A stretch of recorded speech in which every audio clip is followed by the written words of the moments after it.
السلام علیکم ورحمۃ اللہ وبرکاتہ۔ اس وقت ہم لوگ بھائی محمود صاحب کے گھر میں ہیں، جٹنی میں ہیں۔ ایک تو ظلم پھر بالائے ظلم کہ ایک آدمی کو دعوت کی محنت کی بنیاد پر بطور دشمنی کے جان لیوا حملہ کیا گیا کہ قصور یہ تھا کہ وہ اکابرین کے ساتھ، بزرگوں کے ساتھ وہ دعوت کے پرانے نہج کے کام کے ساتھ دے رہے تھے، لیکن اس پر ایک بالائے ظلم ہو رہا ہے۔ ہمارے صوبہ اڑیسہ کے مولانا جلال صاحب یہ افواہ پھیلا رہے ہیں کہ یہ معاملہ دعوت کا نہیں ہے بلکہ یہ انفرادی مسئلہ ہے، ذاتی معاملہ ہے۔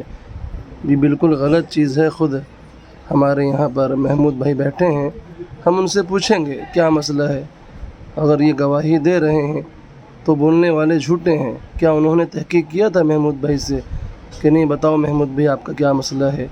وہ بھی بغیر تحقیق کرے سارے گروپ میں ڈال رہے ہیں کہ یہ ان کا ذاتی معاملہ ہے۔ تو ہم پوچھ رہے ہیں محمود بھائی سے کہ محمود بھائی بتائیے کہ آپ کا جن لوگوں نے آپ پر حملہ کیا ہے، کیا آپ کا ان سے کوئی ذاتی معاملہ تھا، قرض تھا؟ اب ذرا بتائیں ذرا۔ نہیں، میرا ان کا کوئی ذاتی معاملہ نہ پہلے کبھی تھا نہ ابھی بھی ہے۔ یہ جب بھی جماعت، اس سے پہلے بھی جب جماعت آیا تھا تو یہ میرے اوپر جان لیوا حملہ کیے تھے۔ اس بار بھی جماعت کے آنے پر ہی جان لیوا حملہ ہوا ہے۔ جب بھی جماعت آتا ہے یہ جان لیوا حملہ کرتے ہیں۔ اگر ان کا میرا کوئی قرض کا مسئلہ تھا تو ان کو گھر پہ آ کے مانگنا تھا۔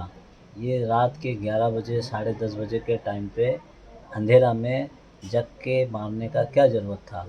جب میں ان کا قرض دار تھا تو میرے گھر پہ کبھی مانگنے آئے ہیں یا کبھی فون کیے ہیں یا کچھ ثبوت ہے تو بتائیں کہ بھئی میں ان سے قرضہ لیا ہوں۔ دیکھیے ماشاءاللہ ہمارے محمود بھائی صاف اور واضح طور پر بتا رہے ہیں، اس لیے سبھی علماء سے، حفاظ سے اور صوبہ اڑیسہ کے جتنے کارکنان ہیں، ذمہ دار ہیں، امت مسلمہ سے گزارش ہے کہ امت تو ایسے ہی کٹ رہی ہے اور کٹنے نہ دیں، اور جن لوگوں پر حملہ ہوا ہے جو مظلوم ہیں ہم ان کا ساتھ دیں۔ السلام علیکم۔